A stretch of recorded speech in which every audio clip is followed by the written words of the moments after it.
Hello and welcome to National Focus. I am Julian Morris. In the headlines, National Youth Council elects new executive. Government presents over $40,000 worth of sporting equipment to secondary schools. And Dominica moves closer to achieving energy independence with drilling of a reinjection well. The details of the headline stories and more when we return. I love the freedom when I'm out there. Simply put, the worries from shore, none of that out there. And it's my daily bread. I learned it from my dad. My dad is one of the senior guys here who catch the biggest fish around here. And he's top with the red snappers. It's a family thing. I'm the only one fishing right now in the family. Just keeping it going. I enjoy bringing them up, man. Sometimes you have a yellowfin tuna, 400 pounds. Man, let me tell you, that's just a joy out there. I enjoy going out there and just holding the big fish. I don't lift weights, I lift fish. The morning of my fishing trip, I would get up, make a little spice tea. Then I come down here. I have my GPS, which most fishermen are supposed to have that. Normally I prepare the day before, because whenever you go out there, you must have ice. Ice is a must for preservation of the fish. So I always make sure I have everything the day before. My fish represents me, and I bring good quality fish ashore simply because the restaurants themselves, they have to show a quality product. Tourism and agriculture go hand in hand, that's what I think. We're all connected, it's like a big machine, and I'm just so proud to be a part of it. My name is Brandon Carlisle, and tourism is my business.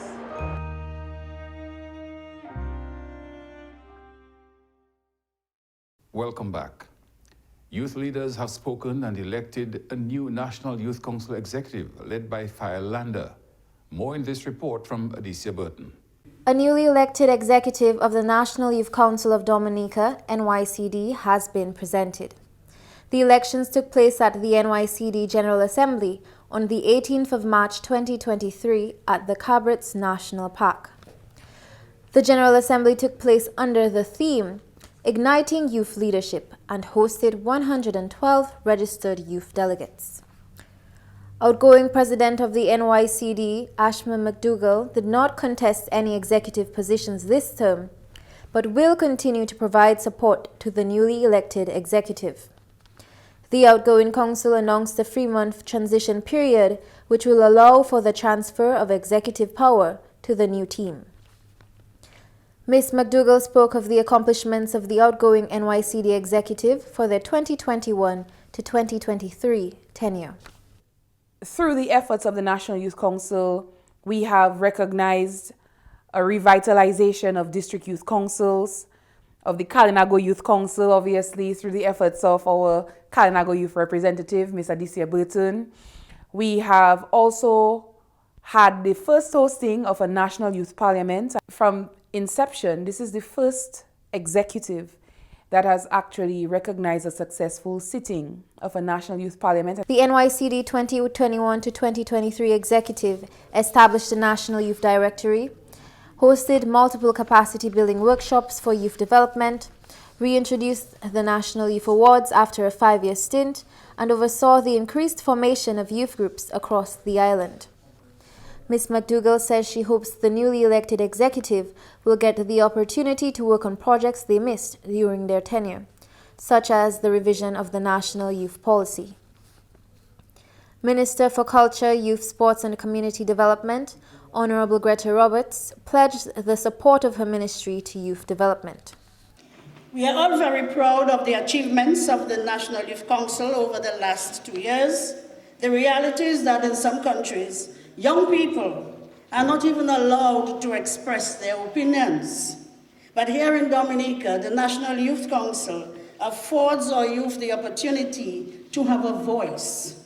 And this, my dear brothers and sisters, is priceless. As part of the activities of General Assembly, Parliamentary Secretary of the Ministry of Agriculture, Fisheries, Blue and Green Economy, with specific responsibility for development of community agro-enterprises, Honorable Lakia Joseph, led the Igniting Leadership Through Service seminar. The National Youth Council of Dominica Executive for 2023 to 2025 consists of President Fire Lander, Chairman Ashford Norris, First Vice President Keanu Winston, Second Vice President Wendy Wallace, Assistant Secretary Treasurer Tina Alfred, Communications Lead Jamasha Mello, and General Committee members Anel Shema Etienne and Stefina Martin.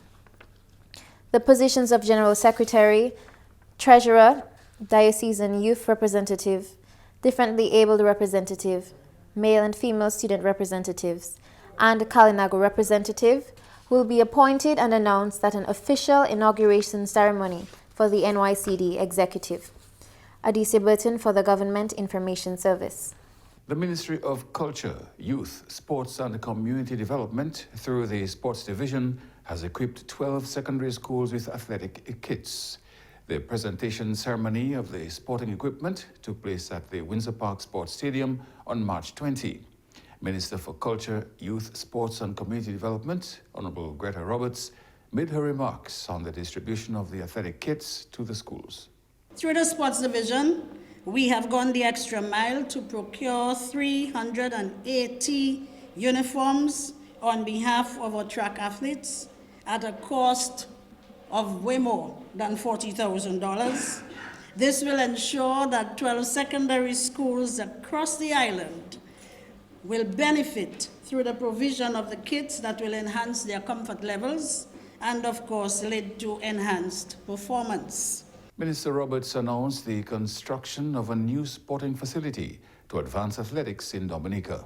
We are in discussions as we plan to construct a synthetic track and field facility for athletes. You may have been hearing of this.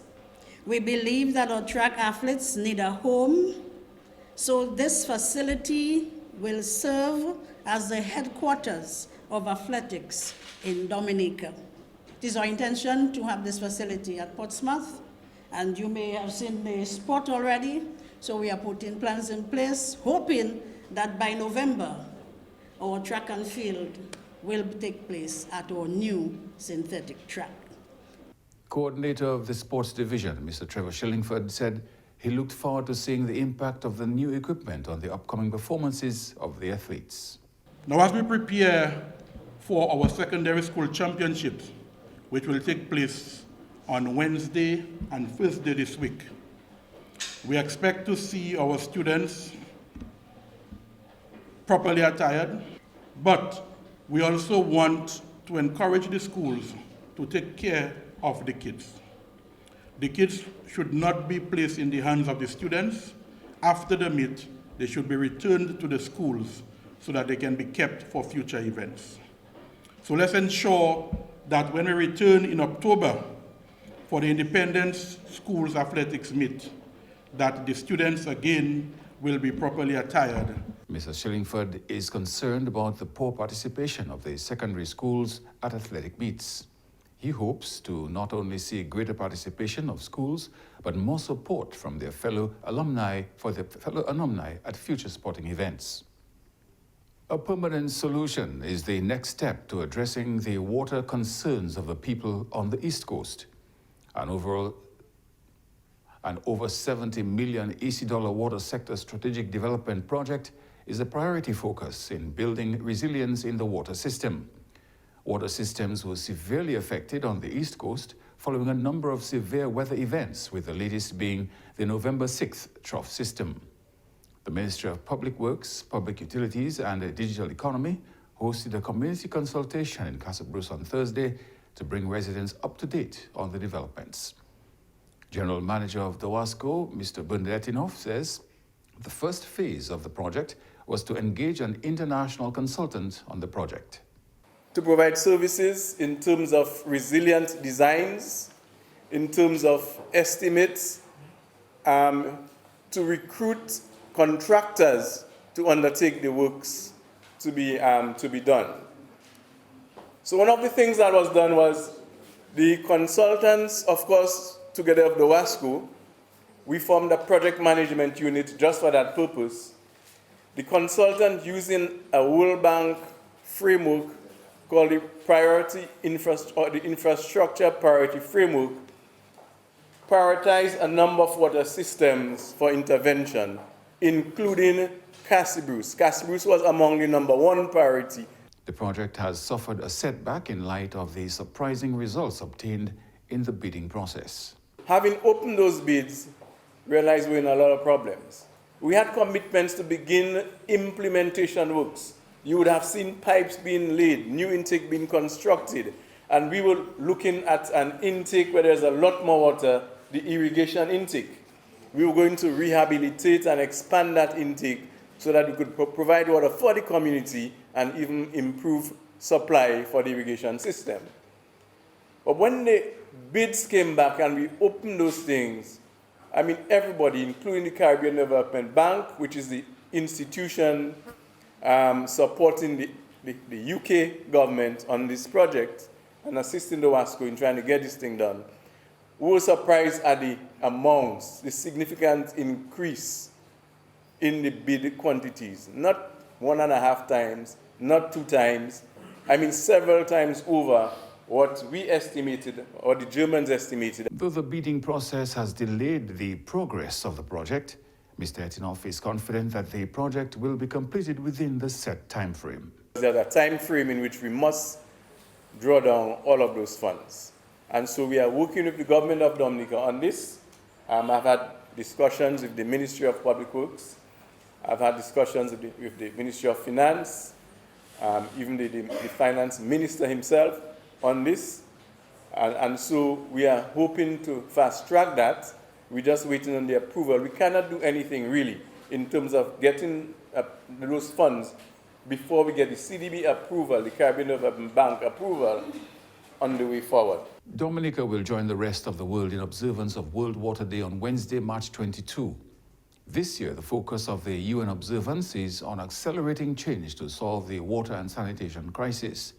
The global campaign called Be the Change encourages people to take action in their own lives to change the way they use, consume, and manage water.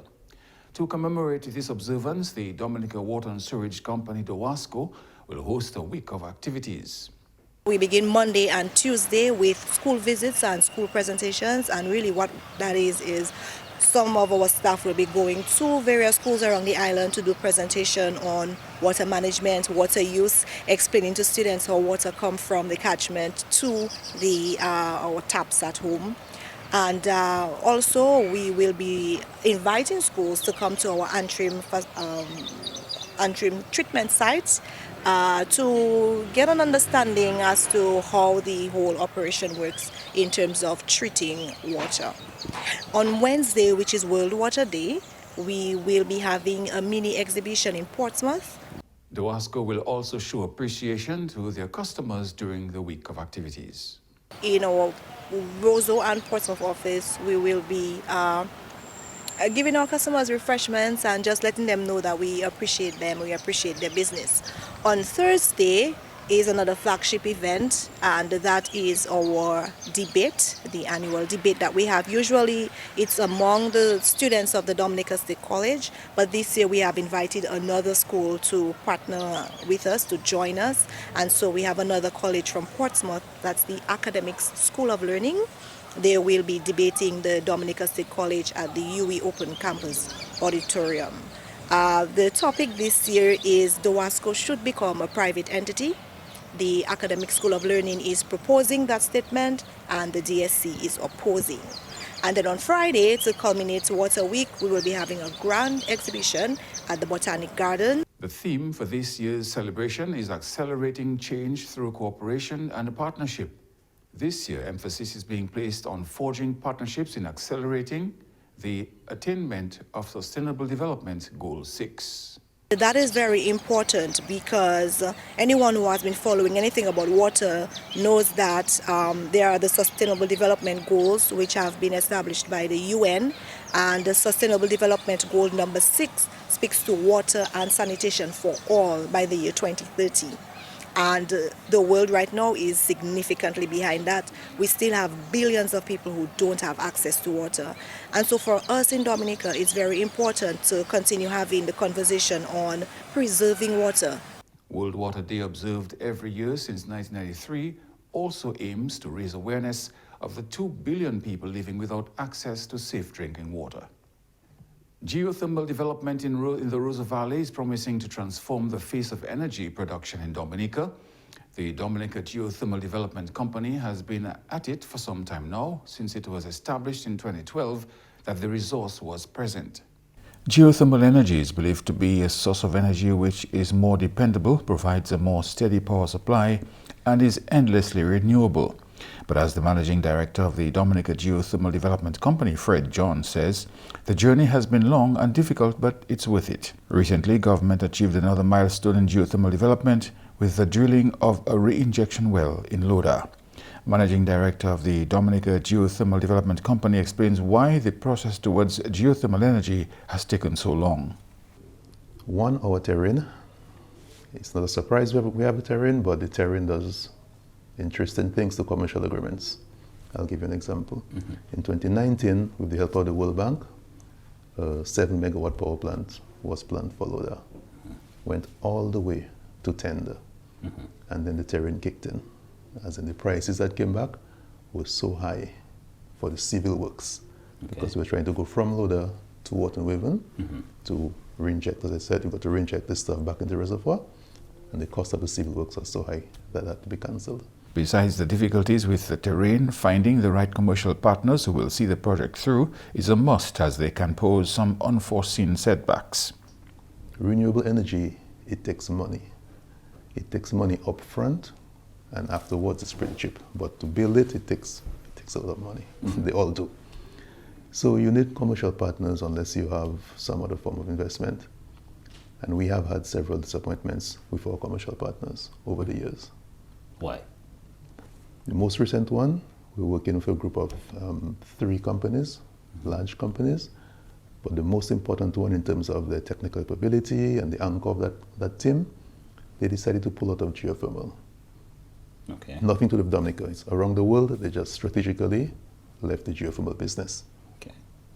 Totally crushed. And then there is the weather, more specifically, hurricanes. Between 2014, when this production was built, obviously we had 2 hurricanes, Maria, Tropical Storm Maria, Christmas Eve trough, and all of it. Yes, so I mean that you cannot discount that in Dominica. We've had 2 of them in a short space of time. Yes. And all credit to the government. They've continued investing even during that time. So that's good. And I think finally, it's something we're experiencing now as we try to carry this over the line, as they say, is the cost of finance. I said this takes money to do.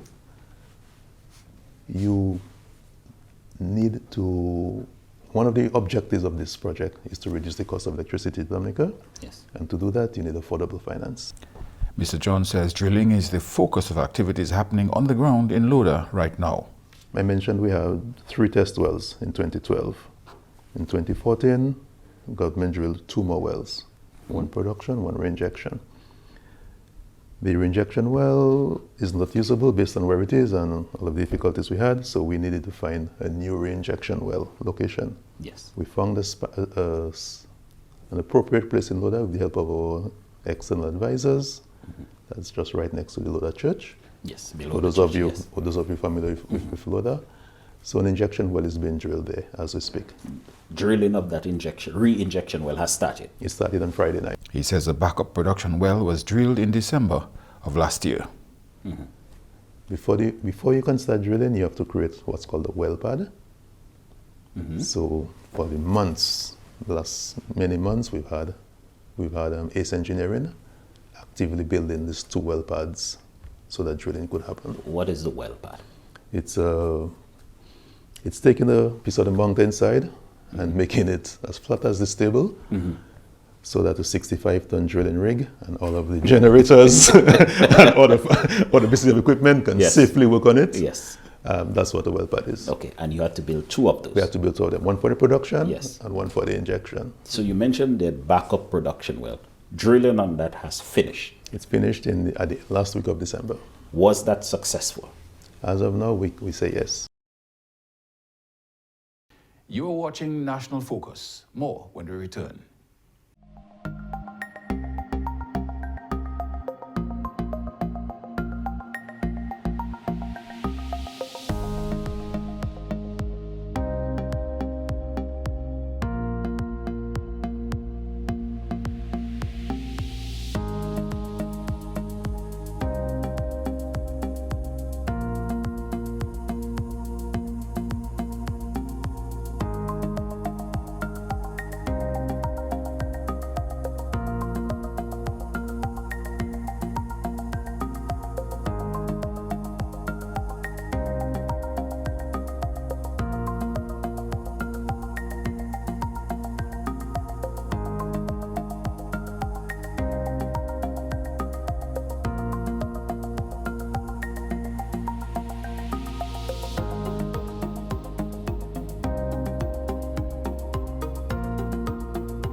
Welcome back. Among chief projects to benefit the people on the East Coast is the Disaster Vulnerability Reduction Road Project. Major progress was recorded in the last 2 weeks with the asphalting of a large section of the road on phase 1 of the project. This advancement stirred the public with excitement and hope that the project will soon be completed. The project entails civil works aimed at improved drainage, slope stabilization, street lighting, installation of sidewalks, and the rehabilitation of roads and bridges on the East Coast. A community consultation was hosted in Casabruce last Thursday to bring constituents up to date on the progress of that project. We're more or less 100% complete on the excavation and are progressing quite well with the rest of the works. Lot 1 is scheduled to be completed by mid-summer. General information for Lot 2 Casabruce to Hatton Gardens through the Kalinago. The excavation is about 85% complete. Retaining walls, we have about 42 to do, and works have started on about 4 of them. Culverts, we are about 30%. There are 90 of them to be done.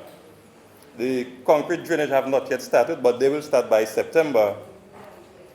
And the bridges are the only major outstanding infrastructure to be done. Lot 2 of the project will soon see the upgrading of water pipelines from Sinico to Antrizal. That's about 13 kilometers of that road, and works are scheduled to start quite soon. All of the pipes, I think, are on island, and also the fittings. So a presentation will be done by the chairman of the WASCO board to let us know the scope and timelines for implementing that project. One of the major concerns brought up during the consultation was the large amounts of dust being raised from traversing throughout the day. We are taking quite fervent action to mitigate that. We have at least 3-4 water trucks on the project right now, and maybe we'll get another one by Monday, all in an effort to reduce the dust because we know the impact it is having on you. Another question was whether we could see a more rapid implementation or more rapid construction of the project, and as well you have seen that. To date, the drain work are progressing quite rapidly. On average, we do about 300 meters plus about 1,000 feet of drain is being done every day, and very soon those will be completed. Over 140 local skilled men and 26 women were contracted for the development of the East Coast Road project. Government continues to invest heavily in improved road networks. This as the safety of citizens remain of paramount importance, and Dominica moves closer to the goal of building climate resilience. And the Dominica State College has added another trophy to its cabinet this year after a massive win over the Casabruce Secondary School in the 2023 Secondary Schools Under-20 Cricket Championship. Kuvia John has more. The Dominica State College faced off against the Casabruce Secondary School in the two-day finals held on March 16 and 17, 2023 at the Benjamin Park. Casabruce Secondary won the toss and chose to field. Sent into bat, the DSC made 256 for 7 before declaring. Yakim John Baptist scored 93 runs, while Shakim Thomas scored 40. Bowling for Casabruce saw Nyan Frederick picking up 2 wickets for 48, while Asa Burton picked up 2 for 35. With a mammoth first innings score to chase, Casabruce crumbled to 23 for 6 before the end of play on day 1. Asa Burton scored 14. Yazi Granu picked up 3 for 9, while Tyrus Libla had 2 wickets for 3 runs. At the resumption of play on Friday, Casabruce was only able to add 7 runs to their overnight total before the close of their innings. Tyrus Libla picked up 3 more wickets, ending with figures of 5 for 8. With a lead of 226, the DSC batsmen came out with an attacking mindset in the second innings. They added another 227 runs to their total for the loss of 7 before declaring. Kyron Phillips scored 147 runs. Bowling figures for Casabruce saw Ursino Fountain, Ellie Bernard, and Aiden Burton each picking up 2 wickets. The second innings for Casabruce was another batting collapse as they were all out for 78. Ursino Fountain top scored with 23, while Nyan Frederick scored 19. Tyrus Libla picked up 4, while Jason Vidal picked up 3 and Kyron Phillip 2 while bowling for DSC. Kyron Phillip was named man of the match with a match aggregate of 183 runs and 3 wickets for 11. The Dominica State College won by 376 runs. The players got a chance to meet the Minister with responsibility for youth and sports, Honorable Oscar George, and Member of Parliament for the Portsmouth constituency, Honorable Finella Winham. Sports Coordinator Mr. Trevor Shillingford commended the two teams for making it to the finals. I also want to congratulate you for making it to the final. It has been a very long process, and we are happy that you guys really stuck to it, and you are now at the final. So you really need to congratulate yourselves with a round of applause for being at the final. Now, we have had some very good performances throughout the season, and now that we are at the final where we have the cream of the crop, we hope to see even better performances. So we are looking forward to some very competitive cricket over the next 2 days. Member of Parliament for the Portsmouth constituency, Honorable Finella Wenham, encouraged the boys to have fun while embracing sportsmanship. I just want you to have fun in competition. Remember sportsmanship. That is going to take you very, very far. As Mr. Shillingford alluded to, you can be the best cricketer on island, but if you lack discipline, then nobody's going to see you shine. So I want you to remember that as you go through the 2 days, and we have, as we say in cricket terms, glorious sunshine today. Make the best of it.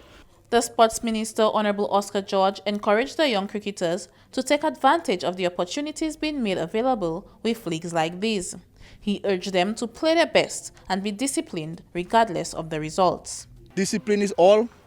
You know, you have gotten to the finals. We expect a lot from you. We expect hard cricket. We expect you to put your best foot forward. Obviously, there will be one winner and one loser. At the end of the day, the result doesn't determine how far you get in cricket. The reality is that there's so many opportunities in cricket nowadays. You know, there's local cricket going on, there's the Dream 11, there's CPL, there's franchise cricket. There's a number of opportunities for you to grab. So take this competition very seriously. You never know who's looking at you.